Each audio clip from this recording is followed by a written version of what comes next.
Good. Well, now So here we are in the McLuhan Center. here we are in the garage of the U of T. So, what's the name of this book again? Why I Hunt Flying Saucers and Other Fantasticals. And why do you do that? Because I they're... can rest now. Why do you hunt flying saucers? Because they're there. Are they? Oh, yes. No. Do you believe There's it? one behind you right now. No, seriously. Do I believe in UFOs? No, probably not in the usual sense, but I do think they're a part of, as Carl Jung said, a part of the collective unconscious in our psyche, that there's always something mysterious and strange, and it takes expression in different ways, but yeah. And also they're really great for telling stories. What do you use them for in your stories? I guess what's the metaphor? What's the metaphor? What do they stand for in your stories? They don't stand for anything. No. They're floating. They're not standing. That's very interesting. I think, particularly in the context of that story, it just stands for the inconveniences and bizarreness of life in general. The story was actually inspired when I was flying back on a plane from Kentucky to Toronto, and I was desperate for something to read, and the only thing I could find was the book Communion by Strieber, about the writer claimed to be abducted by aliens all the time. And on the plane, we went through a terrible flight. It was terrible turbulence, and we went through an electrical storm, and then this elderly lady who didn't speak a lot of English got very frightened and decided that she was going to leave the plane in mid-flight. And so she got up and tried to get off the plane. The flight attendants had to drag her back. It was quite awful. And then we finally landed. But I remember going up there thinking, I'm going to die, and the last thing I'm going to read is this stupid book. And so I landed, and I got home and crashed on the bed. I woke up in the morning, and the story just flew off the fingers into the typewriter. So they stand for something, but I'm not sure. But there's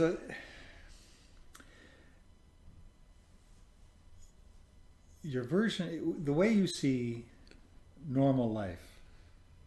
There's no such thing. Well, I'm going to go down to the messily written question now. Okay. Let's describe what a normal Canadian would see as his life. That's actually probably some of the hardest speculation I would have to do. Luckily, we're in the garage of the McLuhan Center. Yeah. Well, the thing is, I don't know any normal people. How do you know you don't? That's true. The normal person is kind of a hypothetical construct. I imagine they have a lot of coffee and donuts, and they like hockey, and they take a lot of convincing not to. One guy. One guy. Describe him. He's got a tractor hat or a hockey hat. He's got Maple Leaf license plates. He's driving a Ford Escape or a pickup truck. And, what is his idea of a great moment, a great day? Finding money in the street, and his team wins. And what would he do with this money? I hesitate to say. No, come on. Buy beer, or get a big screen TV. And I would do that too. Well, not so. You know what? Or you see where I'm going is this. Once you've described this normal Canadian, I would like you to tell us why Hugh Spencer, speculative fiction writer, knows that he is wrong. The normal Canadian is wrong? Yeah. Well, he's not reading enough. And he's just let's go to step one first. So let's describe this guy. A normal Canadian. He wakes up in the morning. What does he have for breakfast? What's he going to do that day? It's a Wednesday, not a weekend. Well, he's going to go to work. It's probably a job he doesn't like. What's the job? Oh gosh. I have a clue. They does something in He must be the slowest writer. It probably involves driving a truck or sitting at a desk. Okay, so Yeah. but he's doing this job that he doesn't like, so that He has money, to. have his house, have his family.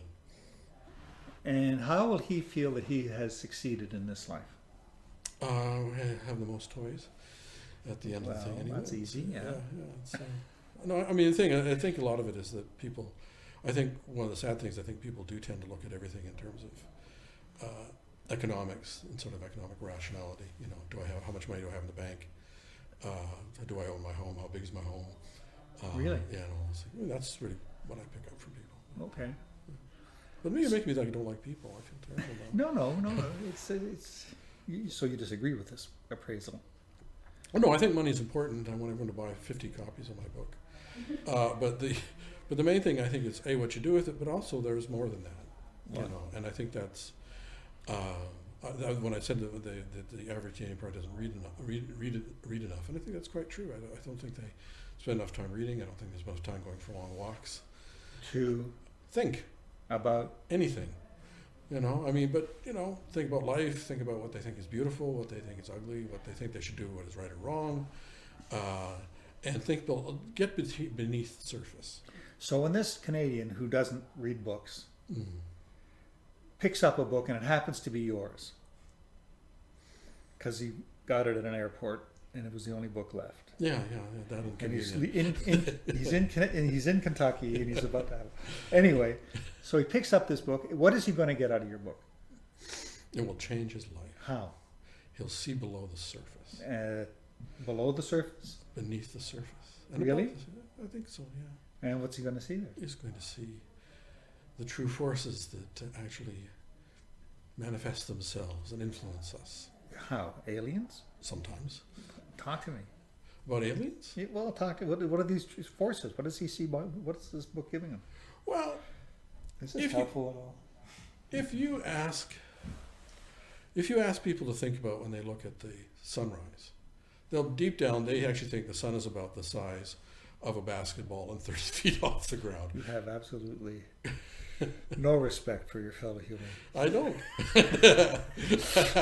I really You don't. seem so nice and jovial. There's this evil. And they don't realize that actually we're held by this massive forces of gravity on this giant spinning sphere through the void. And there's this. I mean, I was driving home from a meeting in the countryside the other day, and I was thinking, if I was a Kalahari Bushman, or if I was the equivalent thereof, I would probably die because I'd think, I want to walk to where that sun is. I want to walk underneath it and get underneath it. And it was after I guess some rapper decided that the Earth was flat and was talking about that. And well, see, and poor Tyson tries to. He's selling millions of copies. Well, see, my opinion to people isn't that inaccurate. But if I was this Kalahari Bushman or this hunter gatherer, I would just keep walking and walking, and I think, why am I not getting any closer to this thing?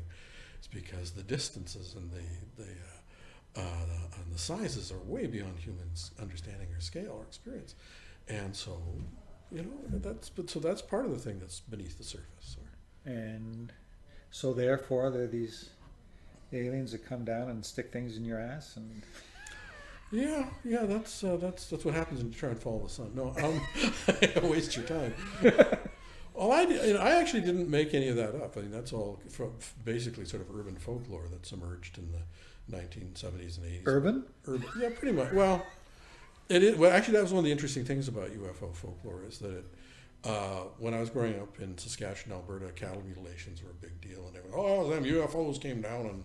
They were doing maintenance work on the Russian weather machines, and they decided to carve up your cows. It wasn't me and my brother who were drunk, but